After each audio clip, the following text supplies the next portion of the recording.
కొట్టుకుపోయిన Tungabhadra dam gate repair అయ్యేదెలా? Repair చేయడానికి ఎంత టైం పడుతుంది? ఈ సందేహం 3 రాష్ట్రాల ప్రజల్ని ఆందోళనకు గురిచేస్తుంది.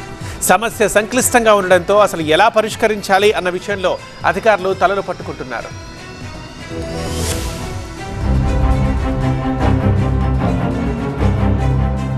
తుంగభద్ర డ్యాం 19వ గేట్ కొట్టుకుపోయిన ఘటనపై కర్ణాటక ప్రభుత్వం అప్రమత్తమైంది. దీనిపై అత్యవసర సమావేశం నిర్వహించిన రాష్ట్ర ఉన్నతాధికారులు డ్యాం దగ్గర పరిస్థితిని అంచనా వేసేందుకు నిపుణుల బృందాన్ని పంపింది. డ్యాం దగ్గరకు చేరుకున్న బృందం గేట్ కొట్టుకుపోవడానికి గల కారణాలపై ఆరా తీశారు. ఏ రకంగా పునరుద్ధరించాలి అనే అంశంపై కసరత్తు చేస్తున్నారు. స్టాప్ లాక్ ఎలిమెంట్స్ ద్వారా నీటి వృధాను అరికట్టవచ్చా లేదా అనే అంశంపై చర్చిస్తున్నారు. దీనిపై వీలైనంత త్వరగా ప్రభుత్వానికి నివేదిక ఇవ్వనున్నారు.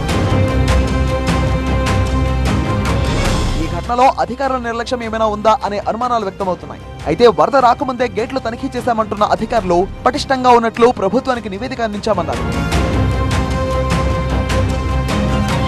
గేట్లపై ఒత్తిడి పెరగడంతో గేట్ కొట్టుకుపోయి ఉండవచ్చని అనుమానం వ్యక్తం చేస్తున్నారు. డ్యాం కింద కర్ణాటకలో 9,26,000 ఎకరాలు, ఆంధ్ర తెలంగాణలో మరో 3,40,000, మొత్తం కలిపి 12,60,000 ఎకరాలకు ఆయకట్ట ఉంది. డ్యాం ను పరిశీలించిన కర్ణాటక డిప్యూటీ సీఎం డీకే శివకుమార్ 3 రాష్ట్రాల ప్రజలను అప్రమత్తం చేశారు.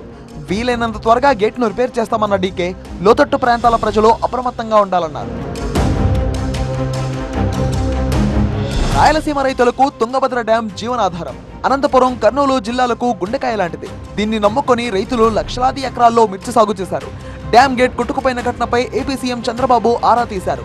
డ్యాం బోర్డుకు అవసరమైన సాయం అందించాలని ఇరిగేషన్ అధికారులకు సూచించారు. తుంగభద్ర డ్యాం పూర్తి సామర్థ్యం 105 టీఎంసీలు. పూర్తి స్థాయిలో నిండుకుండలా మారింది. తాజా నిల్వలను అంచనా వేస్తే 65 నుంచి 70 టీఎంసీల నీటిని ఖాళీ చేయాల్సిన అవసరం ఉందంటున్నారు అధికారులు. 32 గేట్ల నుంచి నీటిని దిగువకు విడుదల చేస్తున్నారు. స్పిల్వేకి దిగువకు వాటర్ లెవెల్ తగ్గితేనే 19వ క్రాస్ గేట్ రిపేర్ సాధ్యమని చెప్తున్నారు.